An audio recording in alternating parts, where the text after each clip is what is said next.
So I guess now you understand what the plan was. Absolutely. At Colts Law, we talk Indianapolis Colts football. We're going to stick to what we know, fundamentals and technique, 1% better every day.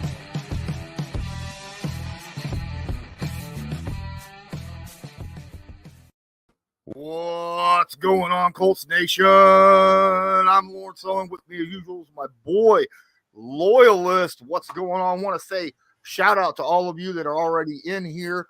Already smashed the like button and everything. Appreciate each and every one of you. Truett, Wyatt, Toxic, Joe B, what's up?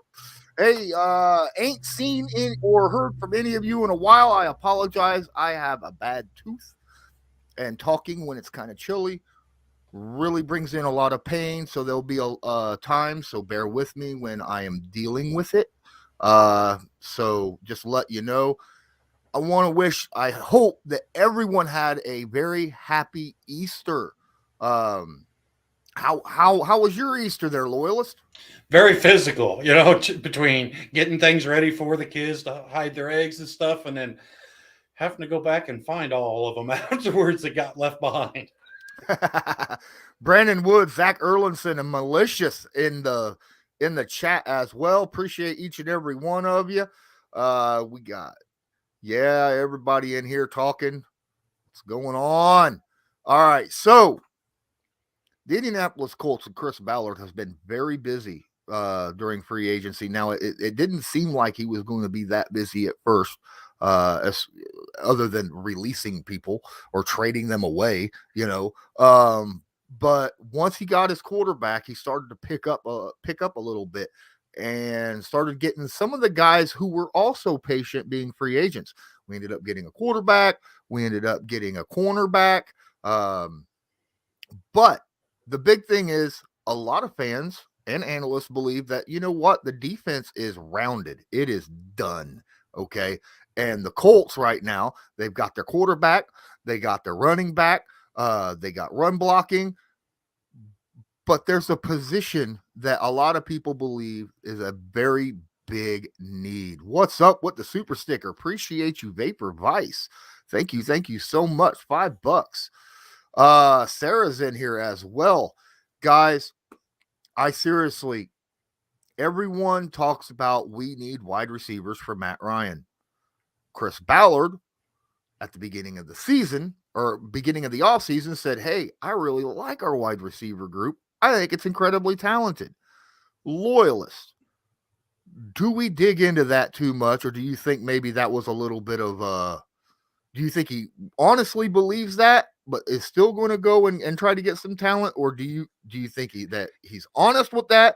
Do you think he was just throwing out some smoke? What do you think?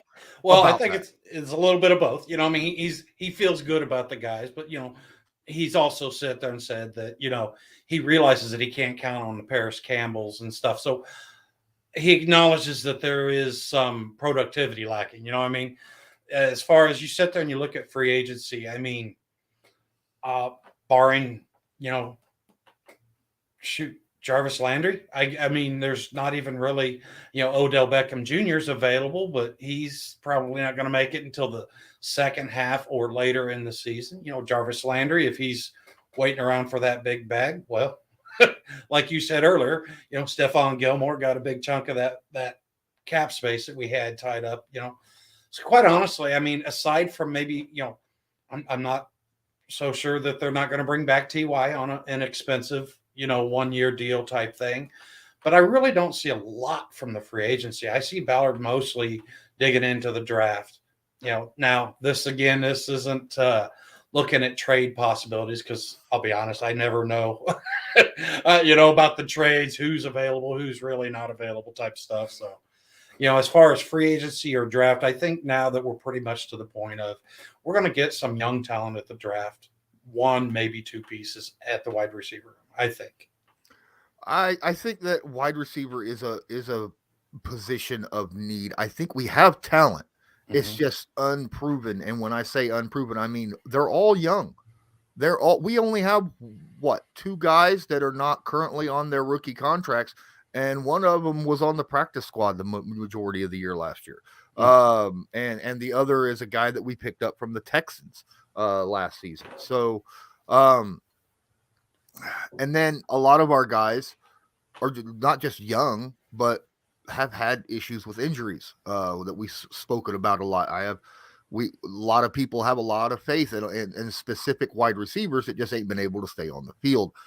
We need reliable people, right? And that's something that is very, very important. And you talk about T.Y. Hilton possibly coming back. I don't see it. I don't see it because, for one, he hasn't been reliable the last few years due to injuries, and he's coming in with another different quarterback, right? And if you're going to go grab and utter total respect to T.Y. Hilton, love T.Y. Hilton. I think he's done so much for this organization. But at this point, I think that the Colts would be better off grabbing a different veteran wide receiver that still has the upside and the reliability factor over T.Y. at this point for the same price, basically. We do have guys on the field that can. I mean, it's not like we need a guy for to coach him up or anything, or for the receivers to look up to, because they got Reggie Wayne in the building now, right? So it's not like we need that at this point. So that's I love Ty. I just don't think that he's still probably in the picture because the organization absolutely loves him, fans love him, Irsay loves him, but I don't know if they go that direction.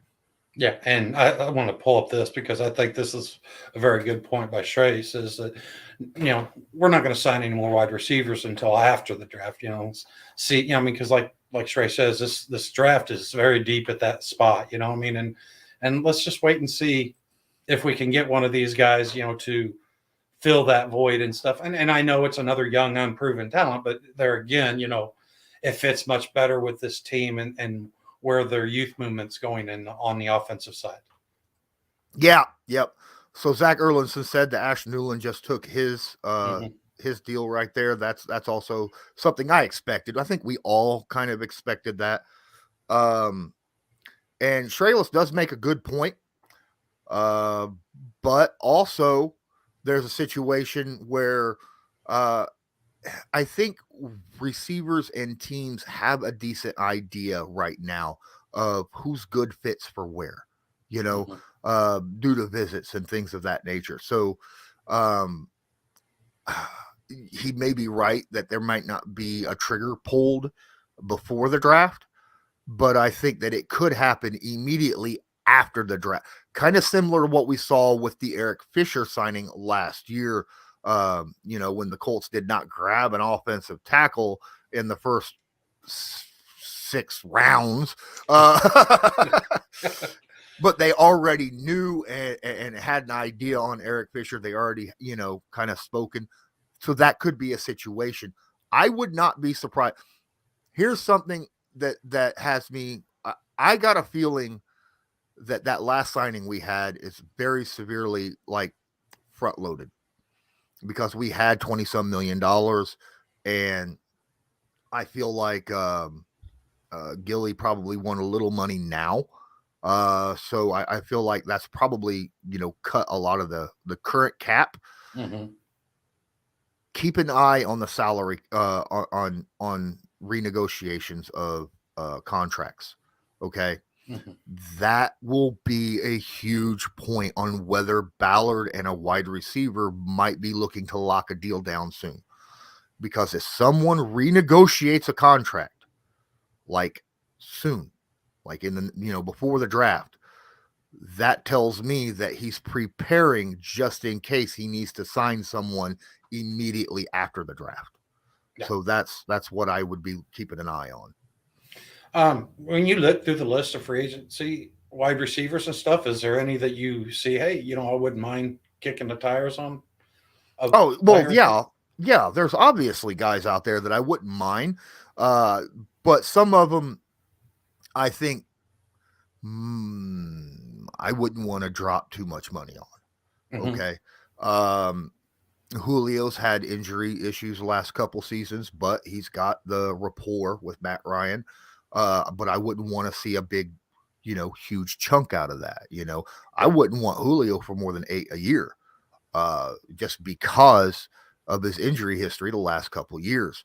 I like OBJ, honestly, even though he tore his what was it, ACL again in the Super Bowl. I wouldn't mind having him, but again, situational. You're not going to see him until probably at least week 4. You're not going to want much money. You're not going to want to give him too much, especially too much guaranteed. These are guys that I would say would be very heavily incentive based, right? For the season on their contracts. Absolute Joby. Absolutely love Cole Beasley. Even at his age, I think he's still one of the best slot receivers in the NFL. Now, he was very outspoken about certain situations last offseason or over the last couple years over a specific thing that might have pushed him away from a lot of the teams out there, and which could be why he's still on the market. But, I still say that. And my question with, and here it leads to, I know Jarvis Landry is more than a slot receiver, but that's where he thrives at, Colby's. But do you really want to bring in a slot receiver? Because we're already talking about, hey, this is a good way to get Nyheim Hines more snaps, get him running at the slot and stuff. So I guess, do you really want to bring in a slot receiver to take some of those snaps away from him? Well, I've seen Nyheim Hines not just go to the slot, but he's went to the outside, right? And he does a lot of stuff on like wide receivers, very good wide receiver screens to the outside, things that, catching in the flat for a screen, stuff like that. I almost said the other S word. Wow. You tell I ain't been live in a while. I don't do that. But see, we already have our big-bodied 50-50 guy, right? And Michael Pittman Jr. That's hands down. We already have one of those. We need guys who could run very good routes and do damage with yak yards. And I think that now Campbell would be that guy for us. Oh, yes. And I love him, but man, he hasn't proven he could stay healthy. And I mean, if he puts it together this year and is able to play the entire season, great. But I can't rely on that, So we got to find someone that is, in my opinion, a Paris Campbell type player. Okay. Yeah. And see, and that's why I really like that Ashton Doolin signing, because he's really good in the special teams and stuff. But like you said, he can sort of fill that Paris Campbell role if Paris does get hurt or whatever. I mean, he's not going to be equal to Paris Campbell. That's not what I'm trying to say. But, he can sort of fill in sort of the over-the-top type plays and stuff that we're hoping to see from Paris Campbell this year. Absolutely. Guys, please. It's been about 14 minutes. Please smash that like button. All right, so you don't forget later. Helps with the analytics. Really appreciate that from you guys. So smash that like button, hit subscribe if you're not subscribed, tag that notification bell so that you are notified next time we go live or upload a video. Plenty of those coming up, I'm sure. And also, go check out the Backroom Collection. If you enjoy a lot of canvas stuff that goes up on your wall, you got spaces that you need to fill out in your living area or, your man cave, whatever. Great place to go get some stuff like that. This channel is proudly sponsored by the Backroom Collection. They do beautiful sports canvas art with football, basketball, baseball, and other sports themes. Special orders are accepted and autograph pieces are available. Many Indianapolis Colts sign pieces will be available beginning in November. Just use your discount code CL10 to purchase the pieces you want to spice up your living area. That's CL10. So if Ballard does not go out and get a wide receiver in free agency right now, is there anyone that you believe would be a great fit for Matt Ryan right now that could blow up, like help a ton this year as a rookie, become a starter in the draft that might fall to the Colts? Do you know of anybody? I know you watch a lot of college. Yeah, the one receiver that I'm not sure where that falls is, because he had a great freshman year, and he has gotten lesser in the numbers and stuff throughout his year, but I still like the kid, and that's Pickens out of Georgia. I mean, big body guy, good hands. Thing was, Georgia, their quarterback play, their passing game just kept getting less and less, and I think that's where a lot of his shortfalls have come. And the thing is he's one of those guys that could potentially be there, and then you look at the two Alabama receivers, if one of them dropped due, because of their injury, whether it's more than likely it'd be Mechie, but I can't imagine Williamson dropping that far.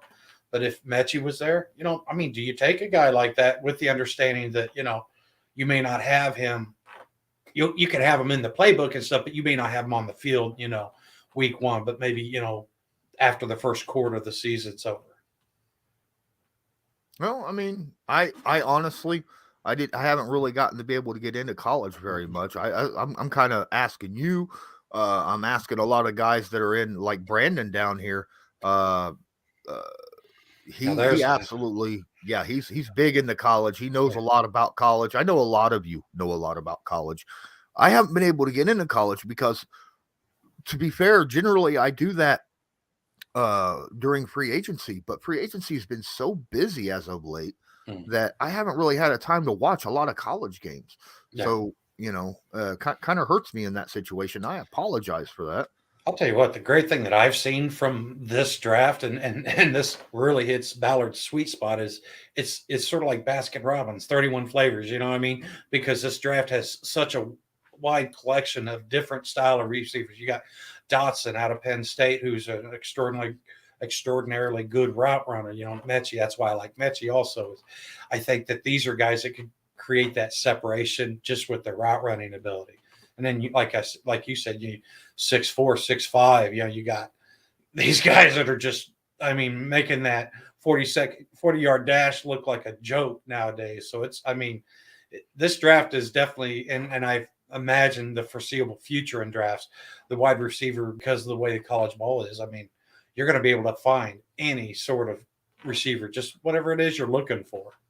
Now, as deep as the receiver group is this year, and the fact that the Colts don't have a first-round pick, and the Colts really don't have that many quote-unquote needs on the team, in all honesty, all the needs that I see are more wants across the board, at like tackle, maybe guard, maybe wide receiver, maybe tight end, but that's what I see all across the board are places that we could use some depth and stuff. And if that's the case, and this draft is so deep at those exact positions that we could use the help with, why don't he move back from 42, pick up an extra third or fourth round pick, maybe get some more darts and throw at it? What do you think about that? Oh, totally agree. Me and Brandon are, we've been on that train now since we really started digging into this, because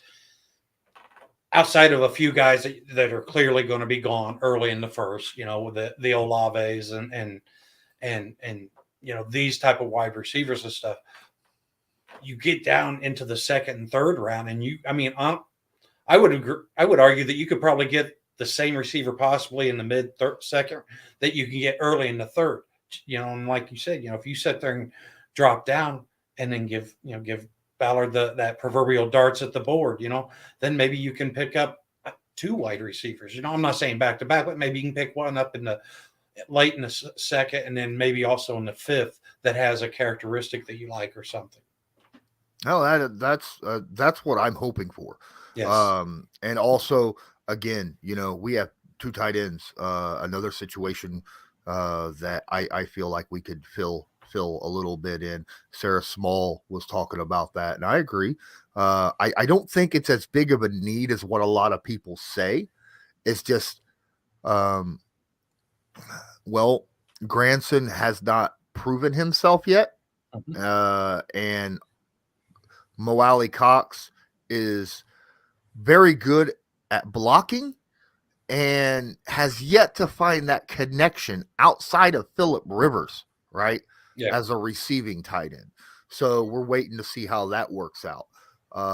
But we still have an open spot because the Colts generally, have 3 tight ends on their starting 53.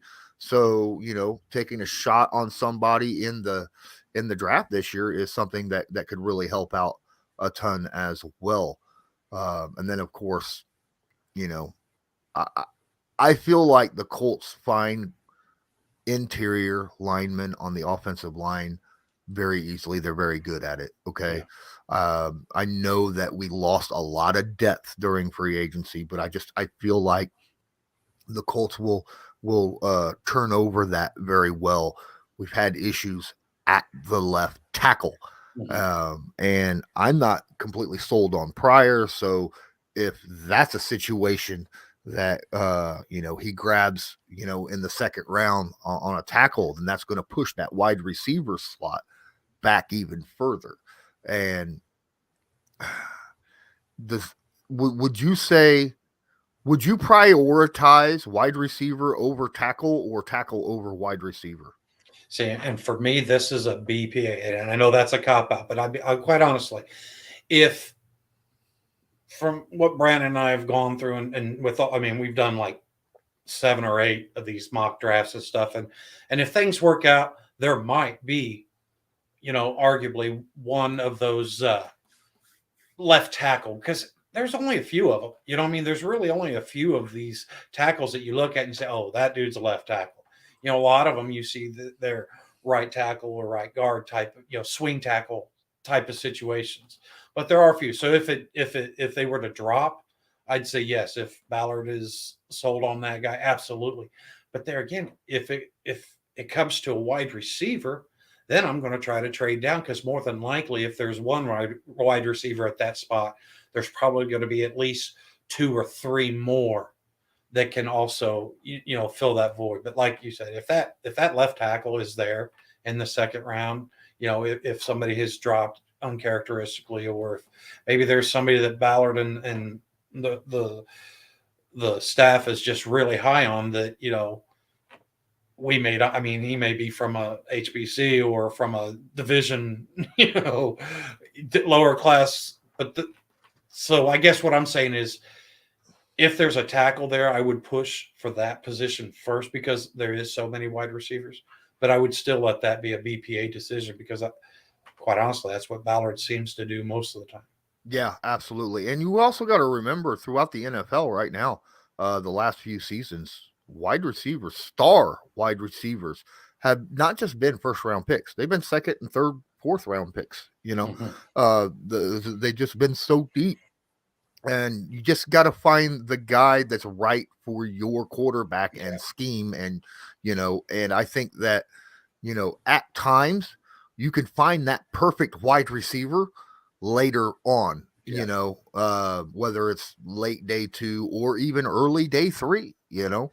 um, And that's the thing, with this draft. I mean, let's not forget, that this draft is oversized because you've got all the 6-year college students because of all the COVID stuff going on. So now you have a larger pool of talent with more experience and stuff, and I can honestly see a lot of day 3 players coming in this draft that will earn a second contract because, I mean, like you said, there's some of these linemen. There's just a ton of quality interior linemen.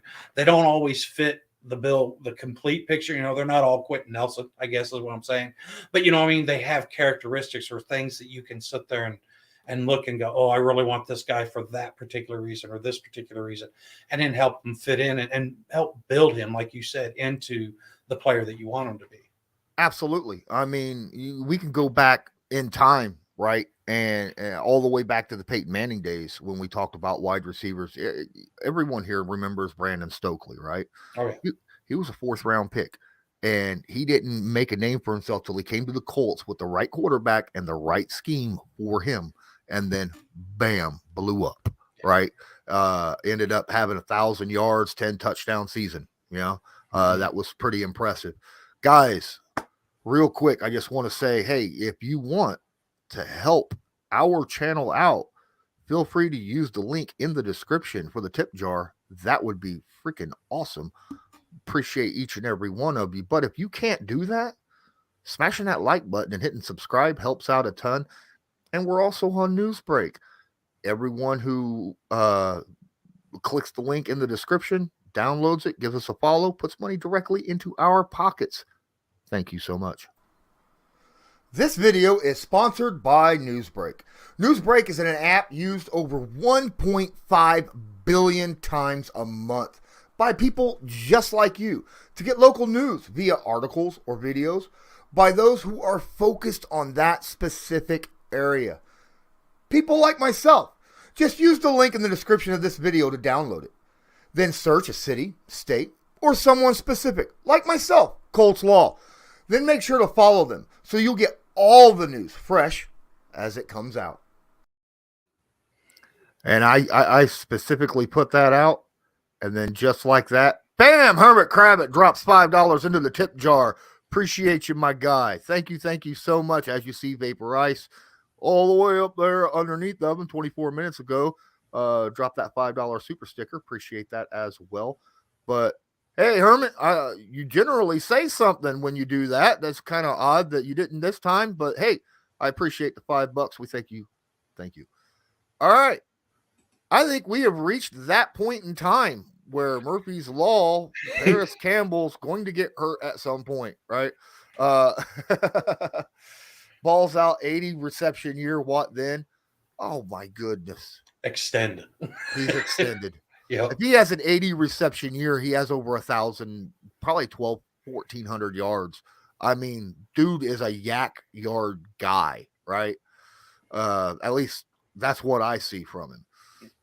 No, I agree 100%. And the thing is he fills a lot of those needs that right now that people are calling for you. I mean, it's crazy because you're sitting there, you're like, man, I want this receiver, I want this and this and this, and then you look over and on the roster, you're like, but he's right there. He just got to be able to stay on the darn field.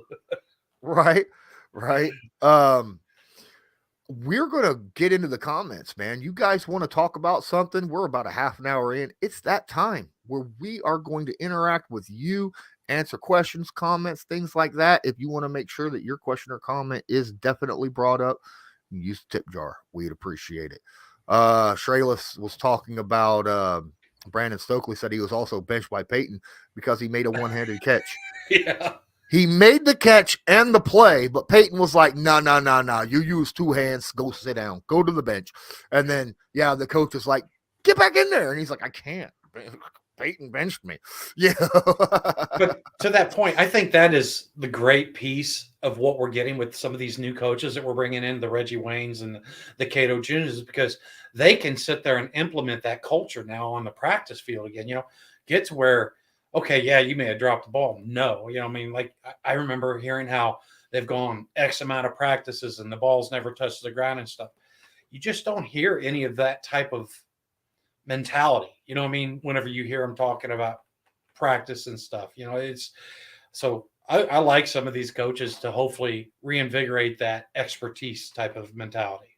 Oh, yeah. I mean, these coaches, especially the player coaches, they're all from that, well, except for Mike Mitchell. Yeah. But Mike Mitchell played with Andrew Luck, and he also has been around the league, right? Mm-hmm. He played with the Steelers. He played with a lot of teams and very, very knowledgeable, has a lot of respect around a lot of people in the NFL. And then, of course, you talked about Cato June and Reggie Wayne having the respect of the Colts, the players, the staff, the fans, all of that. So it's going to be a big situation, I think. Honestly, I'm looking at this Colts team right now, and I'm just like, I'm really excited. All I need is just stay healthy, guys. That's all I want. Knock on wood. Stay healthy. Because for me, it's been like the last couple of years, you sit there and you start salivating over this defensive line, and you're like, oh, man, this is the D-line. Now this year, you got Ngakoue, you got, Defoe.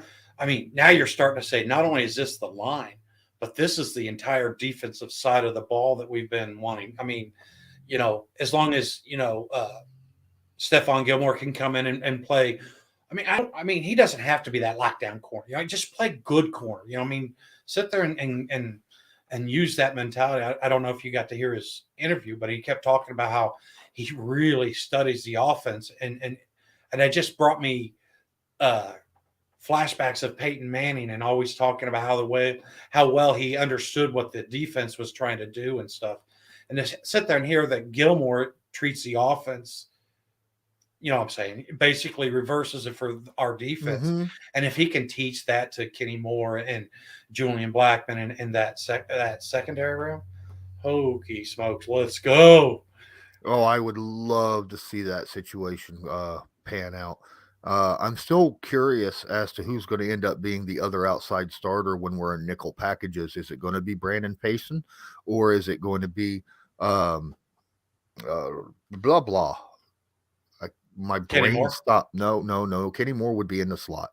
I said when we're in nickel packages. Isaiah Rodgers. Rodgers, yeah. I'm kind of curious on that because I do know Gus Bradley really likes Brandon. Mm-hmm. So, Yeah, and I'm really intrigued to see what Gus Bradley's defense looks.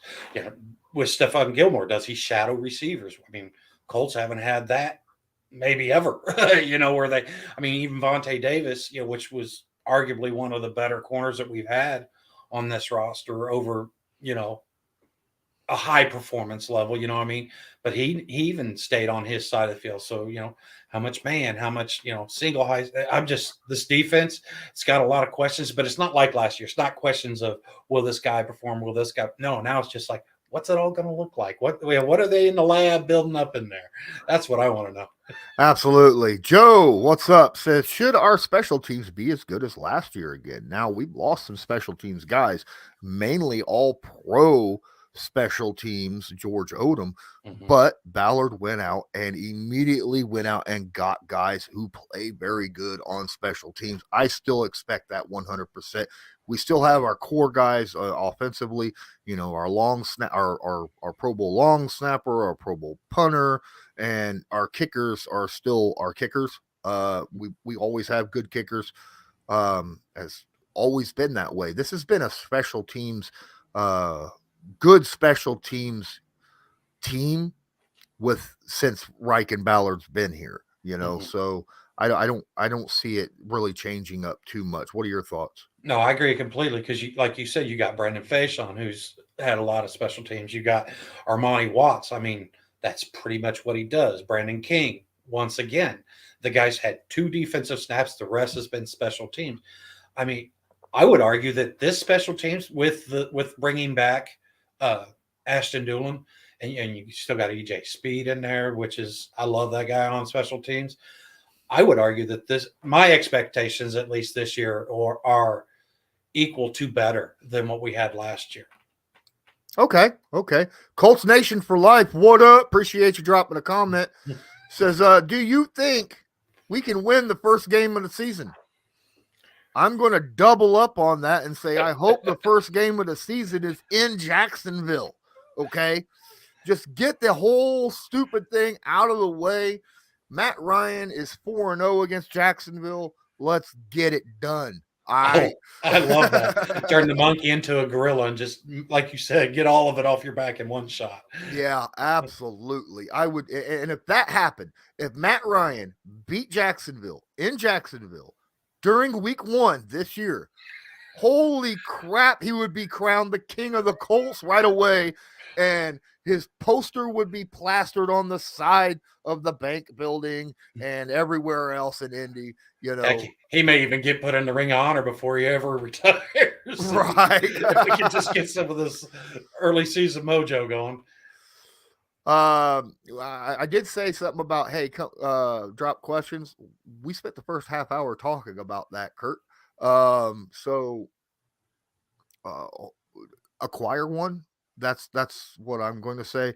Kurt, if you want, when this is over with, you could feel free to scroll back on the timeline and see what we talked about. Let's see what else. Ooh, good question by Nomadic Brian. who gets the first interception of the season, Moore or Gilmore? That's weird. Gilmore or Gilmore? Yeah. That comes off the tongue a little weird. I'm going to say Darius Leonard. Okay. So I would lean more towards Gilmore just because a lot of times he may be on their A tier wide receiver. In which case they're going to target that guy more.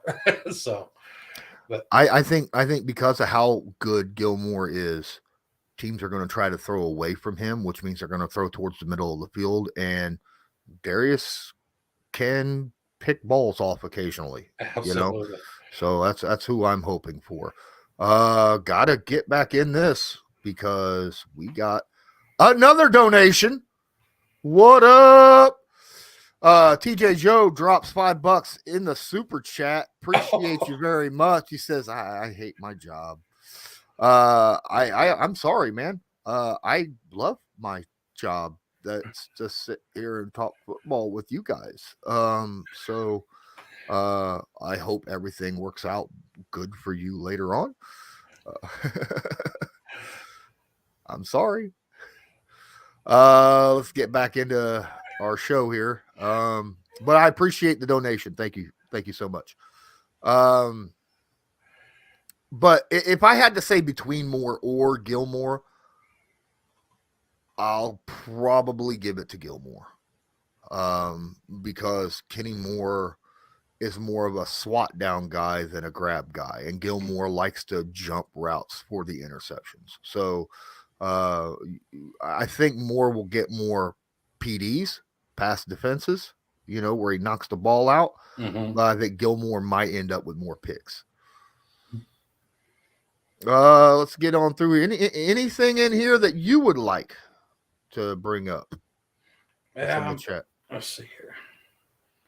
So wow, it keeps moving. Yeah. Let's see.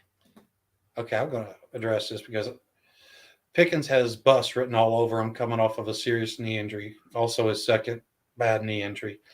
But the thing is, for me, with these guys and their injuries now, okay, with Pickens is that injury, he came back from it. And the thing is these kids nowadays, I mean, it's not if you're injured, it's after you're injured, what are you going to be like? And like I said, I think he fits that mold of what Bauer likes, that big bodied guy. I think that he could get separation in his route.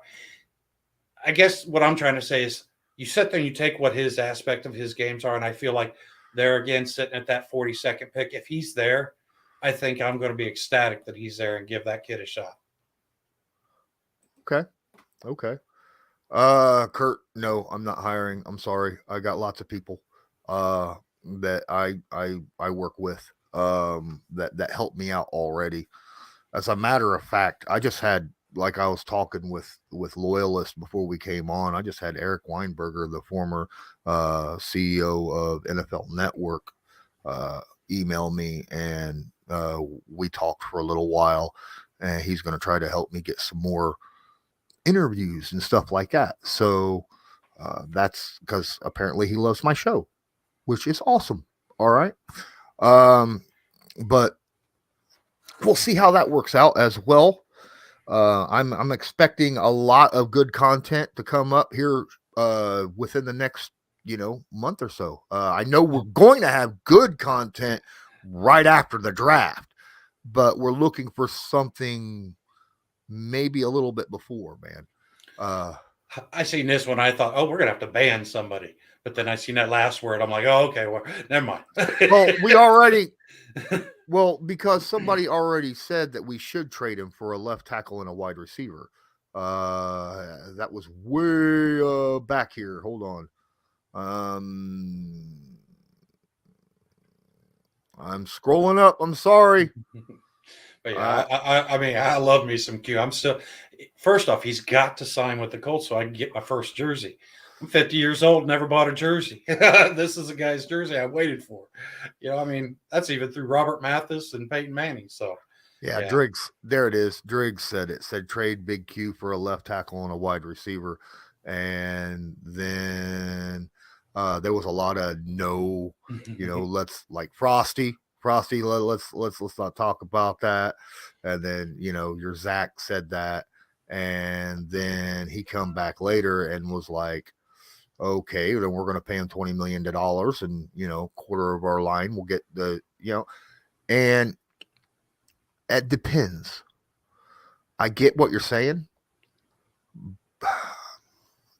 but if you pay him now before the NFL team salary caps go through the roof, all these guys' contracts won't be considered so high. Right now, they're at 20%. They're at 20% of the O-line or of the cap, right? Mm-hmm. Which is about average for the NFL. It's a little bit higher by a couple $1 million, but I would pay Big Q before I paid anyone else on this offensive line. And that's just me, because he's such a guy who really comes out and affects the game, not only on the field, but off the field as well. He affects what plays are called. Offensive linemen don't affect what plays are called. Big Q does. You know what I mean? So, Joe B said he's going to get chewed up for this one. Man, I love Jonathan Taylor, but there's been a lot of question marks. Do we sell Taylor while he's at his hottest? Not right now. No. I think we need him right now. Yeah. Especially with the question marks in the passing game at this current time. And that goes to Ballard's philosophy. I mean, he said, think about the two guys you're talking about. You're talking about possibly the top one or two at both of their positions. Whether I'm just saying at running back and guard, and I understand that they're not the sexy position, but there again, I would argue that if you start getting rid of this type of talent, okay, first off, what are you going to be asking for? 3, 4 first-round draft picks. Nobody's going to give you that for a guard or a running back.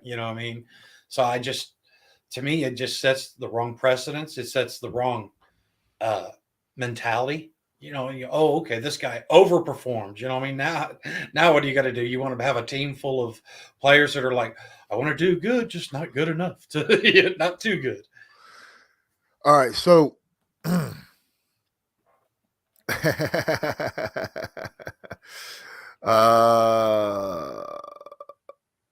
that's pretty interesting. Zach says he's already acknowledged that he's not going to let him walk out the door. I get that. Toxic. How many career touches does a Hall of Fame running back have in him? Depends upon the running back. Look at LaDainian Tomlinson. He played for years at a high level, right? Walter Payton, 10 years. Barry Sanders, 10 years. Barry Sanders, his last season, he had 1,400 yards rushing in his 10th season. Okay? So some running backs have that, because they take care of their body and stuff like that. I don't know about Jonathan Taylor because he looks for contact sometimes, especially early in his career. He's not as much as what he used to be now. Now he's more of try to slip that tackle and go, use my speed. But yeah, it just depends upon, the type of running back there is and how they take care of their body, in my opinion. Yeah, because let's look back, 20 years ago, these guys were the engine that drove a lot of the offenses and stuff. Maybe 25, but these guys were the ones that were taking all the beating and still producing. Look at Edge. Edge came out, produced at a very high level out of the gate, a la JT. And then the thing was when he got hurt, they weren't sure if he was going to be able to come back. He went on to another team and still produced at a very high level, for the rest of his career. So, I get it that, running backs isn't the sexy spot, but I'll tell you right now, if you don't have a good running back, ask the Chiefs how they felt whenever they couldn't get their offensive line to give them enough pass protection, and they didn't have anybody to hand the ball to scare these defenses and stuff, to draw them in and stuff. I mean, it's just part of the puzzle. And if you sit there and you get a part that's exceptional, I understand that you may be able to get more bang for your buck in the long term, but that's just there again. You're just getting picks, and you don't know if those picks are going to hit. JT, he's a proven commodity, or Quentin Nelson is a proven commodity. I will. So JDW, likes your poster back behind you, so that's cool. McChicken, what's up? Says never pay a running back, can always find a great one in the draft. That's what a lot of teams do. The Colts have been doing that the last few years, or signing one like Gore that wasn't paid a whole bunch of money, but played pretty effectively for the Colts. I will say that you can sign one if they are a game-changing player. Okay, you sign one to the big contract, but they can't have any history of injury, history in that situation, right? I would not have signed Ezekiel Elliott, all right, because he had injured. He was from Ohio State, so he was guaranteed to get injured in the second season. And then you have, Christian McCaffrey. As much as I love him, I would not have gave him that contract. Why? Because injury problems, right? Those are situations that you have to keep in thoughts of, because as good as a player is, he's still got to be on the field to perform. Yeah. And to that statement that you had made, you can get a good back in the draft. It's not always guaranteed that you're going to find a great back. And that, to me, is what JT is. He's a great back. I mean, and like you said, we've had a lot of good backs. We had Marlon Mack was a really good back, Jordan Wilkins was a really productive back. But these guys were nowhere near the level of what JT is, and plus what JT gives this team. Because just having them in the backfield, I mean, you don't even have to give them the ball. Just having them in the backfield creates your defense to want to suck up and stuff, which makes things easier for your quarterback. All right, guys, I think we're going to probably kill it here shortly. I appreciate all of you guys. Please smash that like button, hit subscribe if you're not subscribed, tag that notification bell so that you are notified next time we go live or upload a video. We will probably go live tomorrow to talk about a different topic in our normal, scheduled time of frame on Wednesdays at 6 p.m. Eastern Standard. Been a little bit busy as of late. That's why we going today, because couldn't go yesterday. We don't go live on Mondays anymore because that's when I record my Believe with Gerard Powers. Hopefully Gerard and I can get together and do a live stream at some point, maybe bring in Loyalist as well, and we all three could sit and talk. That would be really, really cool. Just depends. Don't forget, there's quite a bit of stuff that you could do.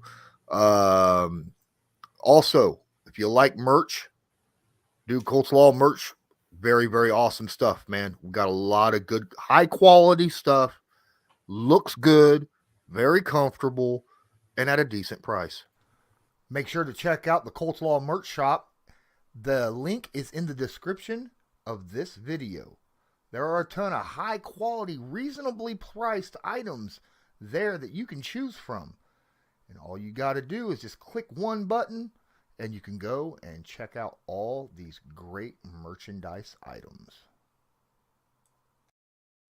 Well, guys, I think that's going to end it for today's episode. Is there any final words that you would like to put out there, Loyalist? Yeah, guys, just remember, do all that YouTube stuff, like, share, subscribe, all that good stuff. Also, don't forget, we've got a Patreon. It's $5 a month.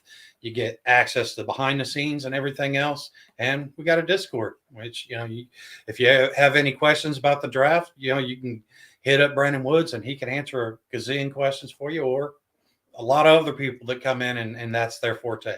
So like I said, give all those things a look, guys. All right.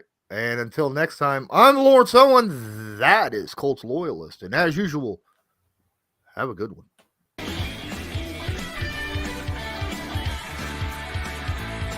Just because a player's not a household name doesn't mean we can't make him a household name.